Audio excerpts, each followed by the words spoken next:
안녕하세요. 대한민국에서 항공산업을 가장 쉽게 설명해준다고 자부하는 대기업의 담당 멘토 김기동입니다.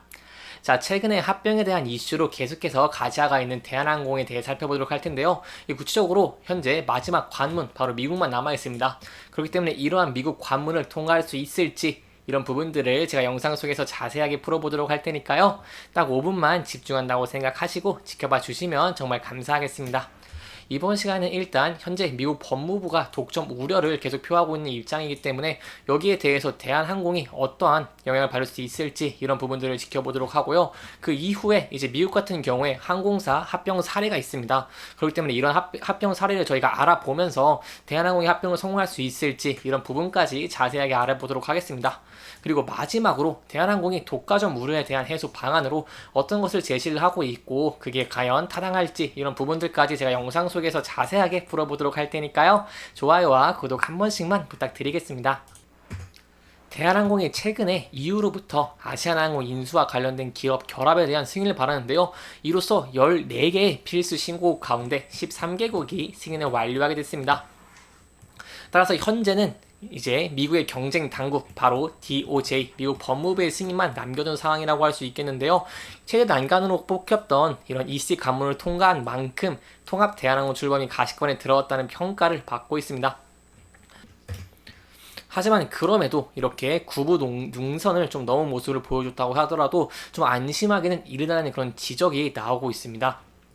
왜냐하면 최근에 자국 내에서 항공사 간 인수합병을 저지시킨 바로 미국 법무부가 막판 변수로 작용할 수도 있다는 시각인데요. 이 DOJ 같은 경우에는 지난 2022년 11월부터 현재까지 대한항공과 아시아나항공 합병에 관한 심사 기한을 연장해 들어가 있는 상태입니다.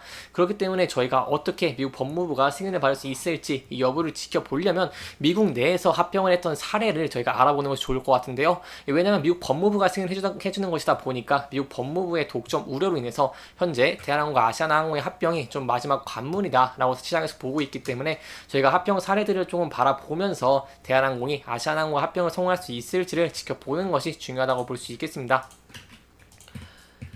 이 DOJ 바로 미국 법무부는요, 지난해 3월에 현지 LCC 저 비용 항공사인 제트블루가 스피릿 항공을 인수하려고 했습니다. 인수하려고 하자 이런 인수를 좀 저지하는 모습을 보여줬는데요.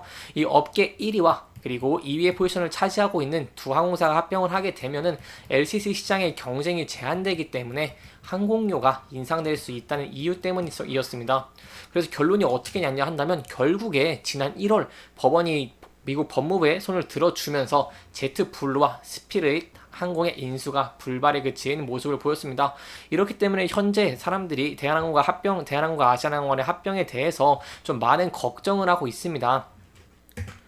하지만 저희가 이 내용을 자세하게 살펴본다고 한다면 대한항공이 마지막 관문을 통과할 가능성이 높다는 부분을 알 수 있겠는데요. 왜냐하면 바로 서비스를 최소화해서 가격을 낮춘 LCC인 제트블루의 사례를요, 바로 대형 항공사 FSC에 적용하기 힘들다는 점이고요. 또한 거기에 더해서 미국인이 아닌 바로 한국인들이 주요 고객인 대한항공과 아시아나항공의 DOJ가 제트블루 때와 마찬가지로 엄격한 잣대를 들이대기는 쉽지 않을 것으로 보이기 때문입니다. 따라서 외국 항공사 간의 합병에서 DOJ가 개입할 수 있는 부분은 바로 한계에 달할 것이기 때문에 대한항공이 이렇게 합병하는 상황에 대해서는 DOJ가 앞서 제트블루와 스피릿 항공의 인수를 저지한 것과 반대로 합병을 승인해 줄 수 있지 않을까라는 부분에서 저희가 좀 기대를 해볼 수 있겠습니다. 여기에 대한 근거를 제가 또 한 가지 말씀을 드리고 싶은데요. 바로 이 아메리칸 항공과 그리고 US 항공과의 합병 사례라고 할 수 있겠습니다. 제가 앞서서 LCC인 제트블루 사례를 FSC에는 좀 적용하기 힘들다고 말씀을 드렸는데요. 이 미국 법무부가 아메리칸 항공과 US 항공과의 합병에 대해 성공을 한 것은 바로 FSC 인수합병 사례이기 때문에 이 부분을 저희가 긍정적으로 볼 수 있지 않겠나라고 좀 얘기를 해볼 수 있겠습니다. 여기에 대해 세부적인 내용을 설명해 드리려고 한다면 지난 2013년에 아메리칸 항공이 당시 5위였던 바로 US 에어웨이스를 합병하려고 하자 미국 법무부 DOJ가 소송을 제기했습니다. 이 아메리칸 항공은 노선 정리와 일부 지상시설 매각 등을 통해서 기업 결합을 좀 성사시킬 수 있었는데요. 대한항공 역시 일부 미주 노선을 국내 LCC인 에어프리미아에 이관하는 이런 방법을 좀 제시를 하면서 독과점 우려를 해소할 수 있는 방안을 제시를 했습니다. 그렇기 때문에 앞서 설명드린 제트블루의 사례보다 저희가 이 아메리칸 항공과 US 항공과의 합병 사례를 보면서 앞으로 대한항공이 노선을 일부 정리하거나 지상시설을 좀 매각할 수는 있겠지만 그럼에도 합병에 대해서 성공할 가능성이 높다는 부분을 기억해 주시면 좋을 것 같고요. 또 여기에 대해서 추가적인 이슈가 나온다고 한다거나 추가적인 내용이 나온다고 한다면 제가 또 다음 영상에서 자세하게 설명해 드리도록 할 테니까요. 제 영상 계속해서 지켜봐 주시면서 구독과 좋아요 한 번씩만 부탁드리겠습니다. 이렇게 대한항공 같은 경우에는 합병이 점점 가시화되면서 초대형 항공사로 도약할 것이라는 이런 시장의 기대감이 있습니다.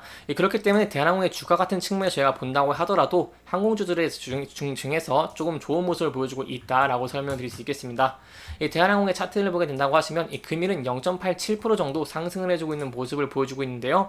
여기서 저희가 긍정적으로 볼 수 있는 부분이 뭐냐 한다면 바로 어제 이렇게 11선을 좀 이탈하는 모습을 보여줬지만 금일은 다시 11선을 돌파해주면서 안착해 있는 모습을 보여주고 있다는 것입니다. 그렇기 때문에 저희가 이렇게 이동평균선을 지지를 해주는 모습을 보여주면서 주가가 상승을 하게 된다면 저희가 전 고점인 바로 26,400원 이 부근대까지 주가가 상승할 가능성도 있다는 부분 기억하시면서 접근하시는 게 좋을 것 같고요. 만약 이 부분에서 이동평균선을 이탈해서 주가가 하락을 하게 된다고 한다면 저희가 단기적으로는 21,600원 이 부분에서 지지를 받는지 그 여부를 지켜보시는 게 중요할 것 같고 이 보통 박스권에서 이렇게 중간에서 상반까지 이렇게 상승하는 모습을 보여줬다면요, 이 중반에서 다시 지지를 받고 주가가 상승하는 경향을 보이는 상황도 있습니다.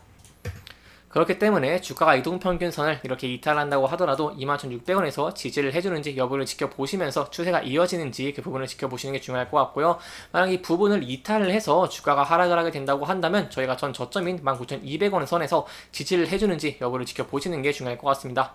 만약 이 부분에서 이탈을 하게 된다고 한다면 아무래도 하락 추세를 이어갈 가능성이 높기 때문에 여기에 대해서는 신중하게 접근을 하시는 게 좋을 것 같다고 생각이 되고요. 그럼에도 여기서 지지를 해주고 다시 주가가 상승을 하게 된다고 한다면 저희가 여기에 대해서는 같이 지켜보시는 게 정말 좋을 것 같습니다.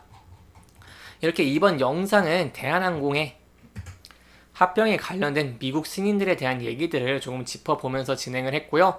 해당 영상은 개인적인 의견이 많이 들어갔기 때문에 투자자분들의 주관적인 생각과 해당 내용을 토대로 현명한 선택을 하시면 좋을 것 같습니다.